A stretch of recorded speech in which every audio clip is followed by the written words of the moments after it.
नमस्कार, श्री स्वामी समर्थ. चला मग आज करूया एकदम रानभाजी. आपली आयुर्वेदिक औषधी रानभाजी आहे ही, आणि ही करून घेऊया आपण मस्तपैकी.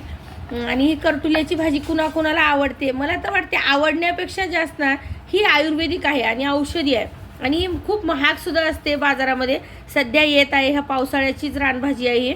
त्यामुळे ही भाजी एक वेळेस करून बघा. ही बघा आईच्या पद्धतीने. आता बघूया आपण कशी असते ती पद्धत. आणि असे असतात बघ करटुले, कोणाकोणाला माहीत नसते, पण जवळून दाखवते मी तुम्हाला. हे बघा करटुले म्हणलं तर असे असतात. आता ह्यांना आपण चिरून घेऊया आणि ह्याची भाजी कशा पद्धतीनं करतात ती बघूया, ती आईच्या पद्धतीनं बघूया. आता आपण आई कशा पद्धतीनं चिरते. हे बघा असे कोणी असे गोल गोल चिरतात, तर कोणी लांब लांब करतात, पण गोलही छान वाटते बघायला भाजी. तशी गोल करूया आपण. हे बघा आई दाखवते आपल्याला.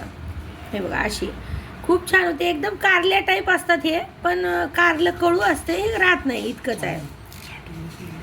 कोणी अशा पद्धतीने चिरतात. हे बघा अशा, पण आपण गोल केलं तरी छानच दिसत आहे. जर तुम्हाला आवडेल तशी तुम्ही पद्धत वापरा. हे बघा अशी पद्धत दोन पद्धतीने आईने दाखवलेलं आहे. आता हे असंच करून आम्ही हे सर्व चिरून घेतो. सुरूला आणल्याबरोबर याला आम्ही पाण्यामध्ये थोडं वेळ पाण्यामध्ये ठेवलोत, मग पुन्हा ह्यांना छानपैकी असं धुवलोत आणि मग कोरडे करून आता चिरून घेत आहोत. बघा देते वेळेसच त्यांनी थोडंसं इथं वेगळंच दिलेलं आहे, पण असे राहतात, बघून घ्या. हे बघा अशा प्रकारे आम्ही चिरून घेत आहोत. कोणी असे करतात, कोणी असे, दोन्ही तिन्ही प्रकारचे कोणत्याही फोडी करा तुम्ही.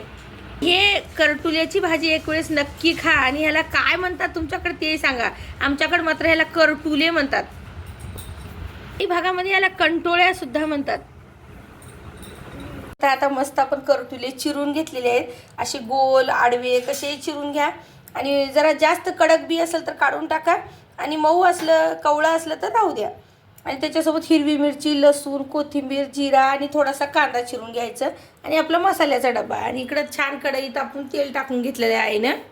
बघा आपलं मस्त तेल तापलेलं आहे. आता त्याच्यामध्ये जिरा आणि मोहरी टाकून घेऊया असं छानपैकी काय. आणि आता टाकून घ्यायचं छान लसूण बारीक करून. याला अद्रक लसण टाकू नका, का तर जुने लोक पारंपरिक पद्धतीने अद्रक लसण घालत नव्हते. ते फक्त लसण तेही कापून घालत होते. ही पद्धत पारंपरिक पद्धत आहे. खूप छानपैकी कांदा आपला, याला छान आता आपण भाजून घेऊया तेलामध्ये. हिरवी मिरची सुद्धा टाकायची, एक दोन छान तुकडे करून. हे बघा मस्त कांदा मिरची अशी छान तळसून घ्यायची आपली. आणि हे बघा आता करटुले ह्याच्यामध्ये टाकून घ्यायची, चिरलेले मस्तपैकी असं घातलं ना. आता ह्यांना पण ह्याच्यामध्ये थोडंसं मीठ टाकून कांद्या लसणामध्ये भाजून घ्या एकदमच. त्याच्यावर मीठ मिरची पावडर किंवा मसाला किंवा पाणी टाकायचा प्रयत्न करू नका. म्हटलं तर ते त्याच्यामध्ये त्याचा कच्चट वास जे असतो तो जातो जरासं. तर छान बघा आईनं किती वेळ झाला आहे, 5-10 मिनिट छान त्याला तळून घेतलेला आहे कांदे. हे आपले जे कांद्या लसणामध्ये करटुले. आणि हा आहे हिरवी मिरचीचा ठेसा. जे आपण हिरवी मिरची, लसूण, कोथिंबीर, जिरा वाटून घेतो ना, ते थोडंसं वाटून घेतलेलं आहे. लाल मिरची पावडर तुम्ही टाका, पण थोडंसं हिरवी मिरची टाका. जरा घरात मोठे माणसं असलं की असं खायचं. ही रानभाजी मोठे माणसं खातात, त्यांच्यासाठी अशीच झणझणीत करावी लागते. आणि ही रानभाजी असते, ह्याचं जे कच्चट वास येऊ नये म्हणून त्यांना पण हिरवं मिरचूच टाकावं लागतंय. ती बघा, तर लहान मुलंही आवडीनं खातात, पण थोडीशी त्यांना लागत असली तर सप्पक करा तुम्ही. ही बघा अशी हिरवं मिरची टाकायचं. हिरवी मिरचीसुद्धा टाकलेली आहे. आणि आता थोडीशी हळद टाकून घेऊया आपण. ची भाजी छान आईनं बघा खालीवरी करून घेतलेली आहे मिक्स, म्हणजे ते पूर्ण त्याच्यामध्ये उतरावं छानपैकी. आणि आता टाकून घेऊया आपण थोडीशी का होईना लाल मिरची पावडर. ही बघा अशी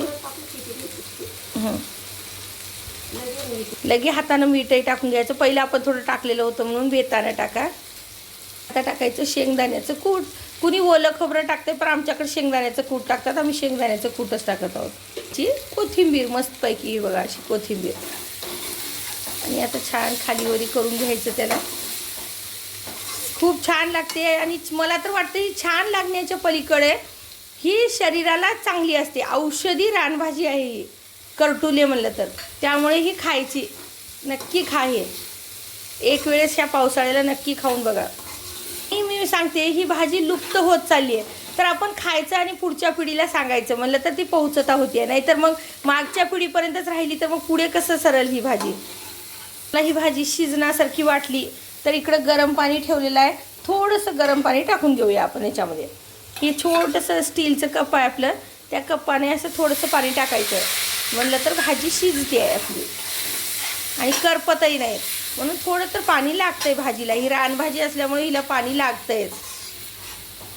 तुम्हाला आणखी कोणत्या कोणत्या रानभाज्या माहीत आहेत तेही सांगा, आणि कोणती करायची तुम्हाला रेसिपी दाखवायचं असेल तर नक्की त्याचं नाव सांगा मला रानभाजीचं, तेही करून दाखवूया आपण.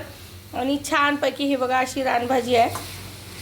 आता ही बघा पाणी टाकल्याबरोबर ती ओढून घेतली, आत ठेवून छानपैकी शिजवून घेऊया आपण. करटुले म्हणलं तर ना थोडेसे तुरट टाईपमध्ये येतात, त्यामुळे थोडासा गुळाचा खडा टाकायचा त्याच्यामध्ये. हे काही कडू राहत नाहीत पण थोडेसे तुरट असतात म्हणून थोडेसे गुळाचा खडा टाकून घ्या त्याच्यामध्ये. छान होते, चवीला बी छान उतरते. बघा भाजी आपली एकदम छान तयार झालेली आहे. किती मस्त झालेली आहे भाजी बघा. ही भाजी तुम्ही म्हणताल कशी दिसते काय नाही काही म्हणू नका. मस्त भाकरी घ्यायचं, चपातीसोबत तर लागतच असेल चांगली, मुलं खातात, पण भाकरीसोबत भाजी एक नंबर लागते. भाकरी आणि करटुल्याची भाजी खायची एकदम मस्त. मलाही जर आवडली तर नक्की करून बघा आणि एक लाईक करा. पूर्ण व्हिडिओ बघा आणि एक लाईक करा. लाईक करा, शेअर करा आणि सबस्क्राईबसुद्धा करा. धन्यवाद. श्री स्वामी समर्थ.